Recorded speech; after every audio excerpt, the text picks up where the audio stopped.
नमस्कार, सभी का स्वागत है। इस वक्त की बड़ी खबर बता दें, बिहार में पप्पू यादव जो जन अधिकार पार्टी के राष्ट्रीय अध्यक्ष हैं, उन्होंने बड़ा बयान दिया है। योगी आदित्यनाथ जो उत्तर प्रदेश के उप मुख्यमंत्री हैं, उनके ऊपर बड़ा बयान दिया है। मुख्यमंत्री योगी आदित्यनाथ को चिरकुट टाइप का आदमी कहा है। इस तरह का बयान जो है, विवादित बयान पप्पू यादव ने बिहार के दरभंगा जिला में दिया है। दरभंगा में चौकीदार के मौत के बाद, हत्या के बाद उसके परिजन से मिलने के लिए पहुंचे थे। मीडिया ने उनसे सनातन धर्म के बारे में जब पूछा तो उन्होंने बड़ा बयान दिया, कहा कि योगी आदित्यनाथ के बारे में हम कुछ नहीं कहना चाहते हैं, वो चिरकुट टाइप के आदमी हैं। इस तरह का बड़ा बयान जो है पप्पू यादव ने दरभंगा में दिया है। और दरभंगा में जन अधिकार पार्टी के राष्ट्रीय अध्यक्ष हैं पप्पू यादव, इनके साथ सैकड़ों कार्यकर्ता वहां मौजूद थे और उन्होंने कहा कि हाजीपुर में एक दरोगा ने चौकीदार को पीटते पीटते मार दिया है। तो इस तरह का मामला सामने आ रहा है, जहां पर पप्पू यादव दरभंगा पहुंचे और परिवार से मिले, जहां चौकीदार की हत्या कर दी गई थी। ने बयान दिया है कि भारत में राष्ट्रीय धर्म सिर्फ सनातन धर्म है। सर, हमको योगी आदित्यनाथ के ज्ञान पर कुछ नहीं कहना है। योगी आदित्यनाथ चुरकुट टाइप का आदमी है, कोनो कर्म का नहीं है, समझे। ज्ञान से कोई सरोकार नहीं है। महादुष्ट आदमी था, सबसे लड़ता था, जबरदस्ती पीठ छीन लिया गोली मार के और डरा के बीजेपी से मुख्यमंत्री बन गया, डर दिखा के। उसके साथ आरएसएस है। सनातनी देश होगा कि सनातन इंसान होगा? सनातन पप्पू यादव न होगा हो। सनातन देश कैसे होगा? हमको तो योगी आदित्यनाथ के बारे में समझे नहीं आता है। आदमी न सनातन होगा, देश सनातन होता है क्या? लिख लोढ़ा पर पत्थर सब आदमी के बारे में पूछते रहते हैं आप लोग। हम तो डेली आते हैं आपके यहाँ। हाँ। आप लोग घर में सुतल रहते हैं, तब तक हम पहुँच जाते हैं। नहीं, आपके इंतजार में हम लोग दरभंगा में 40 कहाँ हैं। अपराधी को हम सब दिन कहते हैं ठोको मारो। अपराधी का कोई जगह नहीं हो। नेता का नेक्सस है। पदाधिकारी को अकाउंटेबिलिटी, एसपी, कलेक्टर और नेता को अकाउंटेबल बनाओ। चौकीदार दफेदार का कोई मतलब है? कहीं वहाँ मार रहे हो, कहीं वहाँ मार रहे हो, कहीं वहाँ मार रहे हो। लगातार चौकीदार दफेदार का निशाना। 3 चौकीदार को मारने का था, अब इनके बेटे को मारेगा। राहुल को धमकी दे रहा है। पूरा आप दामाद बना करके रखे हुए हो। ये राजा, दीपक, आनंद, सुमित, सलमान, ये इसको जीने का क्या राइट है? इनकी संपत्ति क्यों नहीं अटैच हो रही है? आप टारगेट करते हो शराब और पूरा का पूरा इसको दामाद और भतार के तरह हम जोक के रखे हुए हैं। पूरा परिवार वीरान कर दिए। थाना प्रभारी एक्टिव होता तो नहीं मरता। हम 20 लाख रुपया की मुआवजा की मांग, सुरक्षा, अविलंब कुर्की का हम डिमांड करते हैं। बहुत क्लियर। आपकी तरफ से कुछ आर्थिक मदद भी परिवार? भैया, मैं पूरे परिवार के साथ खड़ा हूँ। जो मदद होगी हमेशा करेंगे। इस बच्चे के लिए, तीनों चारों बच्चे, इसके पिता इतने अच्छे थे समाज के लिए जिसका हिसाब नहीं है। हम बिल्कुल पिता की तरह इस परिवार के साथ खड़े हैं। धन्यवाद। अभी हाजीपुर से आ रहे हैं, जहाँ दरोगा ही एक चौकीदार को, पासवान क्या नाम था, उसको उठा पटक के इतना मारा उनको। सिर्फ उसने सोनू राय, एक दारू माफिया था, उसके खिलाफ लगातार वो कह रहे थे वो दारू डंप करता है। उसको समझिए कि वो बच गया, यही बहुत है। कोई केस एससी थाना भी केस नहीं लिया और उल्टे ही गाली दे रहा है और पूरा का पूरा थाना प्रभारी धमकी दे रहा है सभी चौकीदार को। माँ, बहन, बेटी, रोटी सब। परसों दारू माफिया दौरा के पुलिस को पीटा आरा में, दौरा। दरभंगा बिहार का सबसे बड़ा, दरभंगा, मुजफ्फरपुर, दारू कांड और हाजीपुर डंप इलाका है, सबसे बड़ा। यदि पूरे भारत से दारू सबसे ज़्यादा कहीं डंप होता है बिहार में, कोसी, सीमांचल, मिथिलांचल का जो ये पार्ट है गंगा के इस पार, उसमें मुजफ्फरपुर, हाजीपुर और दरभंगा, ये तीन। उस तीनों में सबसे ज़्यादा दरभंगा, जिसके बारे में पहले भी हम मुजफ्फरपुर के कई लोगों के बारे में पहले कह चुके हैं।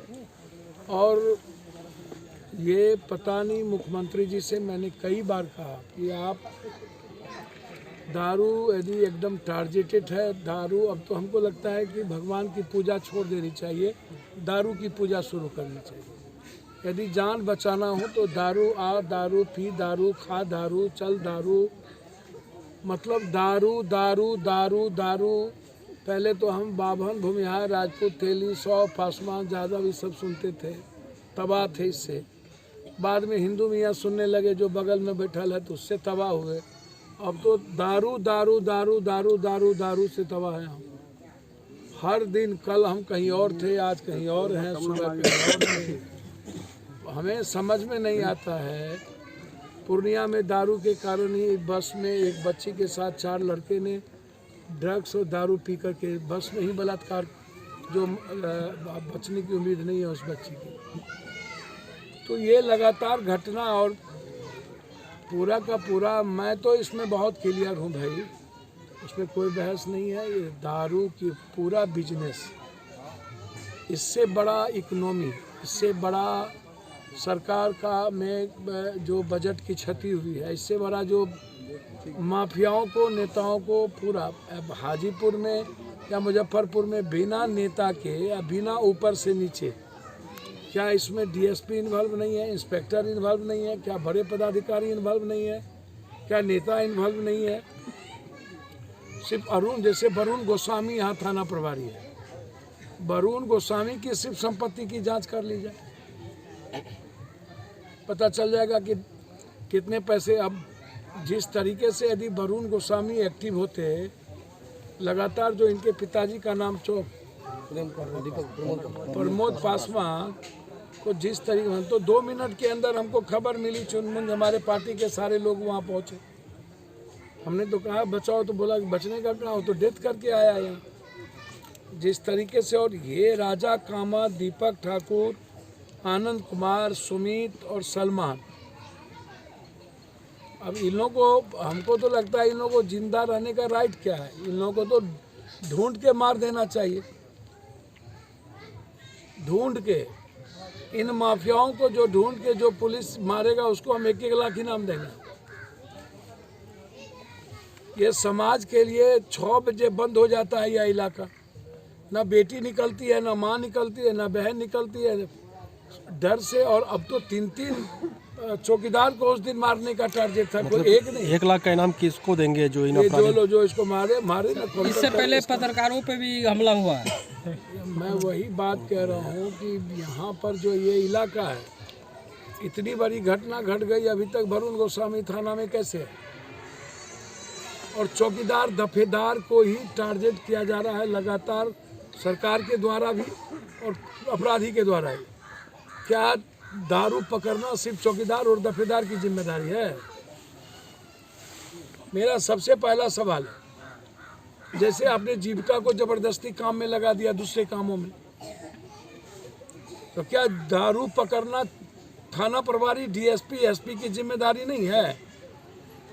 मैं बार बार ये सवाल खड़ा कर रहा हूँ कि अकाउंटेबिलिटी किसकी, जिम्मेदारी किसकी, ऊपर से नीचे की कि नीचे से ऊपर की? अच्छा, दारू में लगातार हत्याएं हो रही हैं, लगातार बेकसूर फंसे जा रहे हैं। मैं बार बार वही कह रहा हूँ कि के चलते घटना एक घटी थोड़ी है। दारू के कारण डिलीवर बॉय, दारू के कारण ड्रग्स, स्मैक्स, कोरैक्स, इसमें अभी मैं आपको क्या बोलूँ, इसमें 90% यूथ है जिसके हाथ में कोरैक्स है, ड्रग्स है, स्मैक्स है, व्हाइटनर है, सोल्यूशन है। दारू के चलते एक परिवार का यूथ बर्बाद हो गया, एक फैमिली का यूथ बर्बाद हो रहा है, एक फैमिली। सर दूसरी चीज़ सबसे बड़ी बात है कि दारू के चलते हमारी बजट, हमारा जो टैक्सेस के पैसे है वो बाहर जा रहा है। तीसरी चीज़, इससे अपराधी और गलत लोग कंप्लीट रूप से करोड़पति, अरबपति हो रहे हैं। और इंटायर थाना और इंटायर पदाधिकारी दारू के पैसे वसूलने में, ज़मीन के पैसे वसूलने में लगे हुए हैं। उन्हें आम आदमी की सुरक्षा से कोई मतलब नहीं है। जिस दिन प्रमोद पासवान की मर्डर हुई, तब से लेकर के आज तक इस इलाके में एक बार गश्ती तक नहीं आता है, अभी तक कोई जांच करने नहीं आया। एक सुरक्षा की व्यवस्था, उनके बेटा राहुल पासवान ये चौकीदार है, इसको टारगेटेड है मार देने का, धमकी मिल रही है और इसको सुरक्षा की व्यवस्था नहीं दी गई।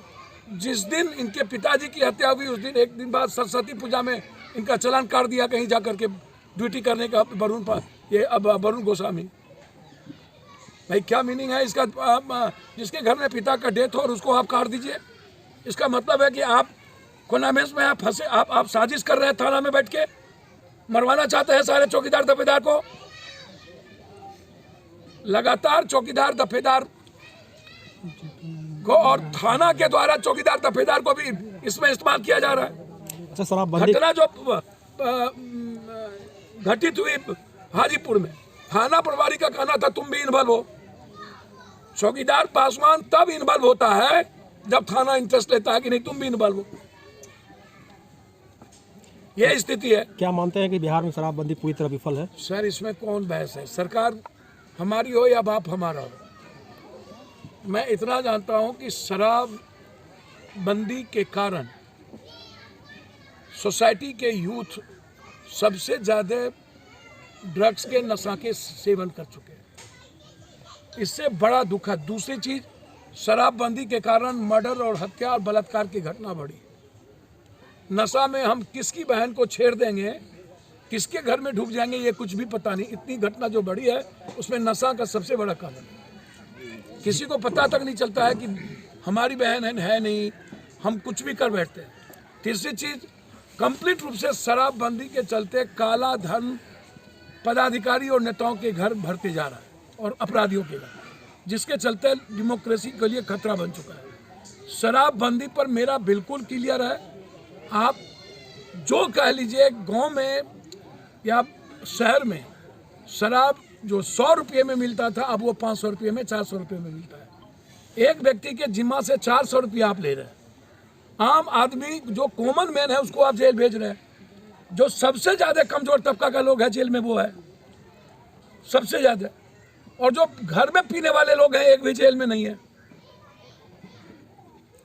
तो जेल में भी तो गरीब और कमजोर और मिडिल क्लास के लोग जा रहे हैं। खास आदमी जेल कहाँ जा रहा है? 1% भी नहीं जा रहा है। हमारे घर से भी जेल भी, मरे भी, पैसा भी गया, कोर्ट में भी पैसा गया, दारू में भी गया। अच्छा, एक सवाल है कि जीतन राम मांझी ने शराबबंदी कानून को तेजस्वी से बात कर पूरा चालू करने की बात कही है। ये लोग सुरसुर मुरमुर देखेंगे भी, करेंगे भी। जब शराब के कारण पार्टियों को पूरी तरीके से डबल ट्रिपल पैसा जा रहा है तो क्यों शराबबंदी की बात करेंगे? सभी पार्टी के नेता इसमें इन्वॉल्व है हो।